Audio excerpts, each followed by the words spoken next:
Hello. Today is Monday, April 22nd, 2024. This is The Sideshow. I'm Theodore Parker. And in this area of Kentucky, weather-wise, the temperature presently sits at 33 degrees, 1 degree above freezing. We had a frost advisory from Monday 1 a.m. to Monday 9 a.m. That's Eastern Daylight Time. Today will be mainly clear.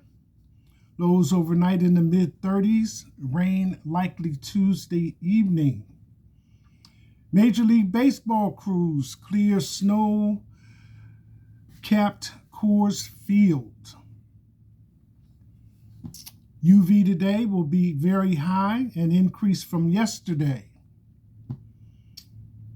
Sunrise today will be at 6:52 a.m. and sunset at 8:20 p.m. Wind, 0 miles per hour. AQI is good at 27 degrees and pollen is very high. As I said, this is The Sideshow. I'm Theodore Parker, coming to you from Lexington, Kentucky. So, if you're watching The Sideshow on Facebook and Instagram, don't forget to like, comment, and share. Talk about it on WhatsApp. If you're watching The Sideshow on YouTube, like, comment, share, and subscribe. The Sideshow coffee cup, 11-ounce black ceramic, good dishwasher safe, good for all beverages hot and cold. Buy from me for $17 plus shipping and handling. Pay me through Cash App, $TR Parker 1. Lately, I've been mentioning to you about making donations through PayPal. And one of my friends contacted me via text and let me know that I needed to make a little correction on that. And that was because what I've been saying to you is PayPal, Theodore Parker at Theodore Parker 902. Well, actually, it goes paypal.com /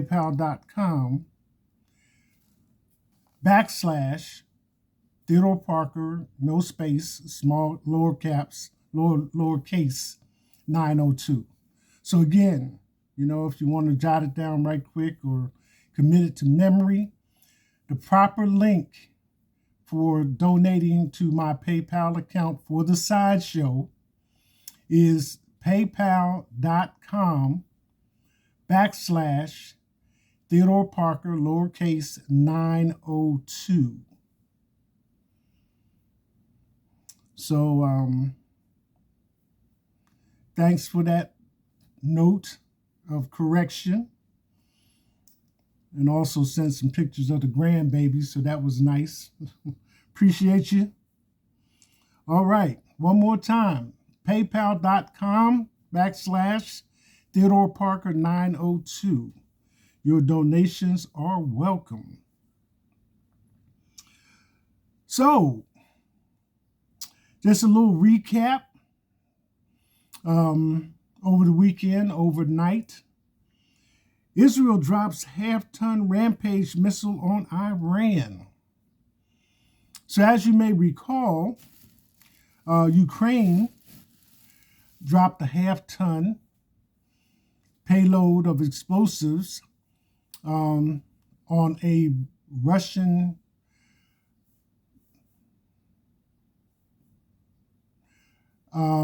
factory for making drones. And as I stated at the time, the factory workers were lodged in another building, but both half-ton for Ukraine, 1,000 pounds, a ton being 2,000 pounds, and Israel dropping the half-ton Rampage missile in Iran. So a little bit of a difference of delivery system, but still it was accomplished. And that kind of took me to some other things about terrorist activities. And again, this is like the blend, because when people in this country are going through the Easter celebration and people who follow Islam are going through Ramadan and Jewish people are doing Passover, it kind of blends, and especially in that part of Gaza where the mosque is at, which is holy ground for both Islam and also for the Jewish people at one location. It kind of brought to mind some other things. You kind of go back and forth when you speak about religion and things of this nature and what's presented and how it's presented, and to keep from having just a tunnel vision about what's presented. I saw this picture called Act of Vengeance, and Danny Glover is one of the actors in it. And I'm just bringing it up because it has to do with terrorist activities and two guys, law enforcement, trying to hunt down this one guy that they thought was responsible for this terrorist activity. Turkey/Istanbul is the geographical location for what's going on. So in the midst of everything, and this guy being chased, and he's saying he's not the person that they are looking for, he makes a comment. And the comment is as follows. A person, okay, let me get it in order. If a person who is following Islam participates in terrorism or is a part of a terrorist activity, they no longer are following Islam. So a person who participates in terrorism is no longer following Islam. So that kind of like, kind of sets a line of demarcation. But you let that sink in, and then you go to the quote unquote Christian side of things, and to appreciate what I'm about to say, you can just open the yellow pages, for those of you who know what the yellow pages are, and look under churches, and you have all these denominations. Excuse me. And that being said, the point that I wanted to add is, with all these denominations listed, it still doesn't change the way the Bible is written. If you follow what I'm saying. If it's clear as mud, then it's going to be clear as mud. But all those denominations do not change the way the Bible is written. So that's my comment on that. I don't know how many of you are familiar, moving on, with African News Network. And this kind of springboards off of Hamas saying they only had 40 hostages with all this, with the war going on between Hamas and Israel. And Israel is emphasizing that they wanted the hostages surrendered to them. And that has an impact to me because, again, not to belabor the point, but 243 people captured, some of them killed on the spot, which left 143, and some of them were women and children, and negotiating for their release, and now Hamas says there's only 40. So there was this woman, journalist, in Nigeria. And I know from time to time, Nigeria hits the news because rebel groups kidnap school children, both boys and girls. But as many times as girls, or probably more girls than just a general mix. So this particular woman has been pursuing what has happened to the girls over a period of time.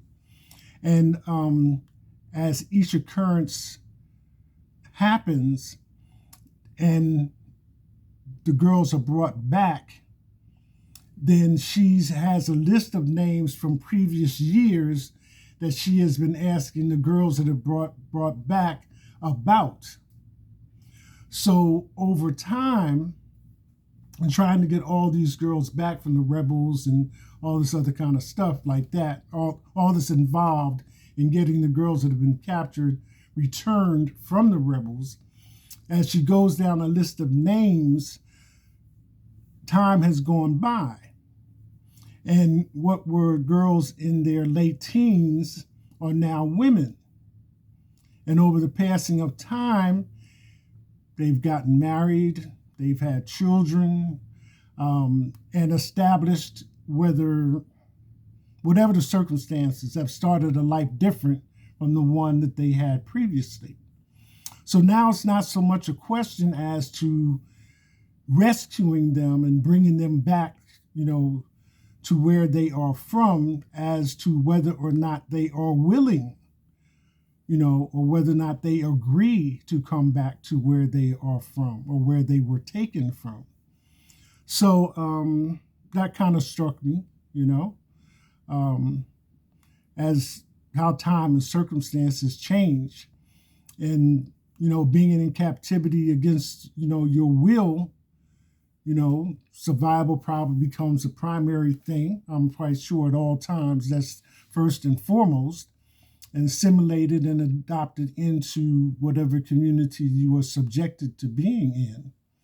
So I just thought I would pass that along because, like I say, from time to time you see it in our news on a global or world scale, on world news as opposed to national news, and we get made aware of these things. So there you have it. Some of the lead stories. Again, as I said, I'm here in Lexington, Kentucky. This is a sideshow. I'm Theodore Parker. So the first story that I saw was Ethan Hawke visits Kentucky for early screening of new film. I think there are about 8 celebrities that currently in Hollywood that are from Kentucky. George Clooney was probably the first person that I got familiar with when I came to Kentucky as having roots in Kentucky due to his mother, Rosemary Clooney. He was born here in early childhood and then was raised in Ohio. Johnny Depp is another one, Owensburg, and a few more. The Judds, Ashley, Kentucky. So it's about 8 altogether. So anyway, Ethan Hawke is the latest one doing a new film here in Kentucky. Going forward, 2 dead and 14 injured in shooting at a party in Memphis. This type of thing has hit the news a couple of times. And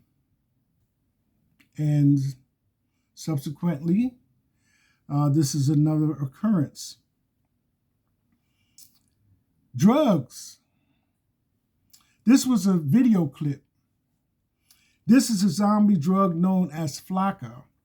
Now, I've seen video clips of this maybe last year or even the year before, so it's been around for a while, but this is the new thing that I did not know about it. This is a zombie drug known as Flakka. It's a video clip, guys meandering through the street, falling down, having body convulsions and playing in the dirt and other things like that. But here's the thing, AKA bath salts. Now, when I go into the department store, combo, groceries, pharmacy, and all that kind of stuff, and I see bath salts, I do not think about them as a drug.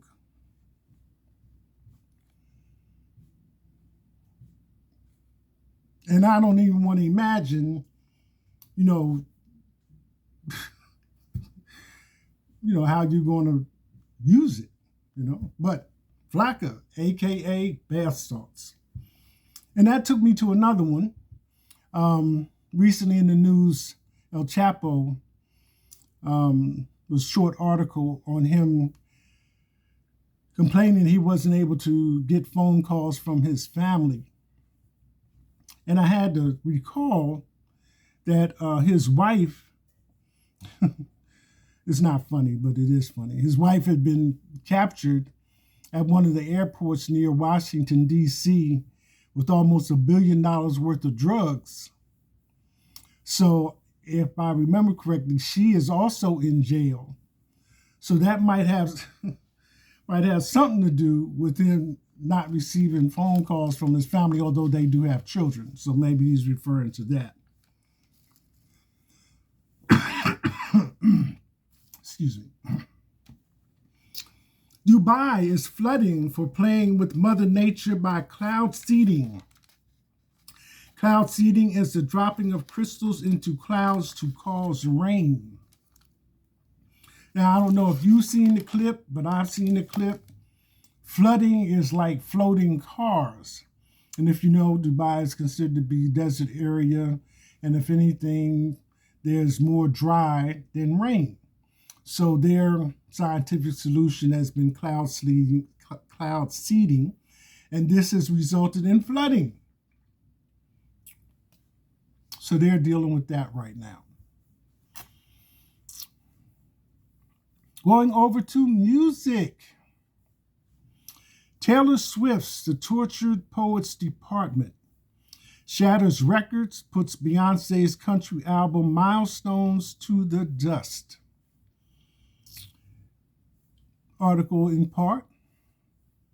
Just 9 hours after its release, the 34-year-old Grammy winner's most recent work of love became the biggest launch for a 2024 album on Spotify, surpassing Beyonce's Cowboy Carter, a country album. Around 300.41 million official on-demand streams of Beyonce's album were obtained within its first full week of availability. At about the same time, the recently released album by Anti-Hero achieved number 1 on iTunes in more than 60 countries. Now, when I finished this, putting everything together for this morning's The Side Show with Theodore Parker, before I could close out, this was an article that was included after that. It says, backlash from line in I Hate It Here. And this is from Taylor Swift's latest album release. Now, if you recall, when Beyonce's album, country music, hit and was not on a country music station, there was a lot of back and forth comments, congratulations, good album. And then right behind that, here come the naysayers. Now, before the ink is even dry, on this one for Taylor Swift, you already got people coming in talking about, well, what is this? What is that? And it's based on this one song, I Hate It Here. And in part, one verse talks about it's racist. And, you have to hear it so it's not taken out of context, okay? And then the following line talks about, wherever you are is probably not comfortable because the palace is freezing.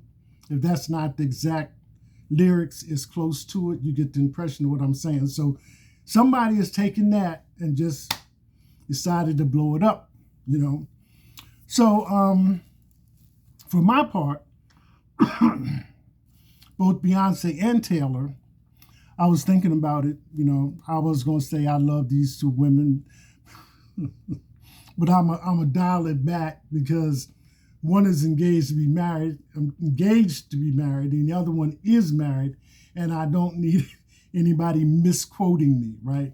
But I like them. I've been listening to their music for a while, and that means years, So whenever they release something, if I get an opportunity or when I get a chance to really sit down and do it justice, I listen. So that's how it is with that. And then I still contend two universal languages, math and music. So it's not a whole lot that you can say against either one. Okay? Good.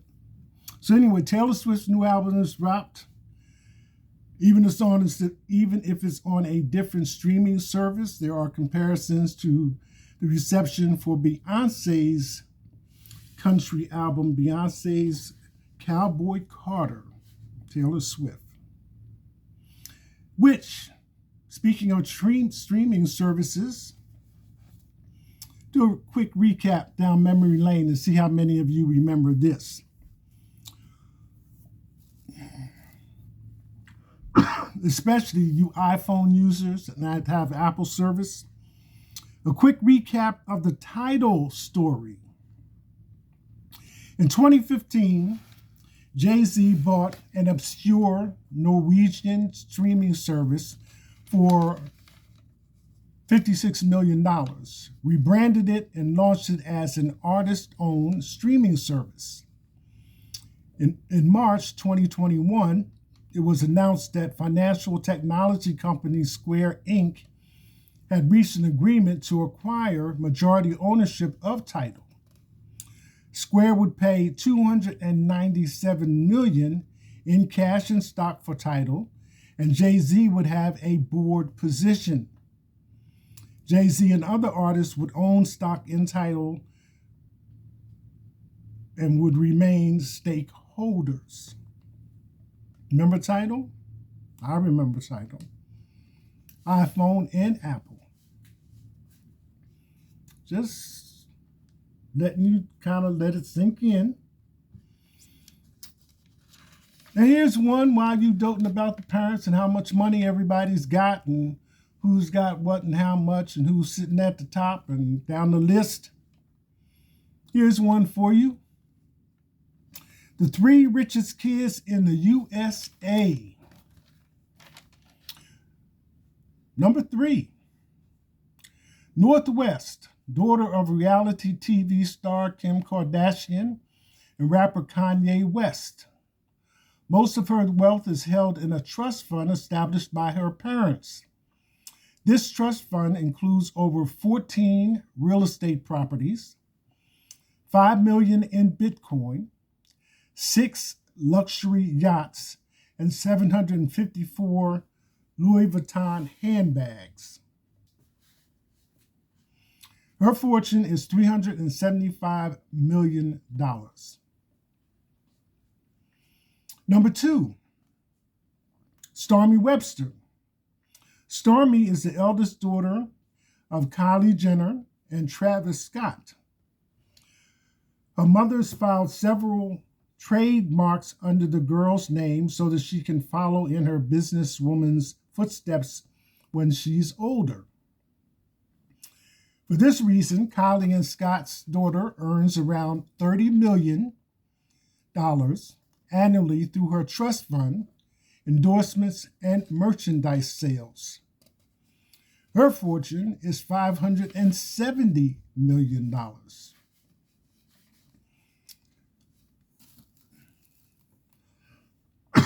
Excuse me. Number 1, Blue Ivy Carter. Blue is the daughter of Beyonce and Jay-Z. She holds an annual salary allowance of $50 million per year, $50 million per year. Blue Ivy inherited $150 million from her parents on the day of her birth. Trust fund includes 67 real estate properties and a private jet gifted by her father. Her fortune is $850 million.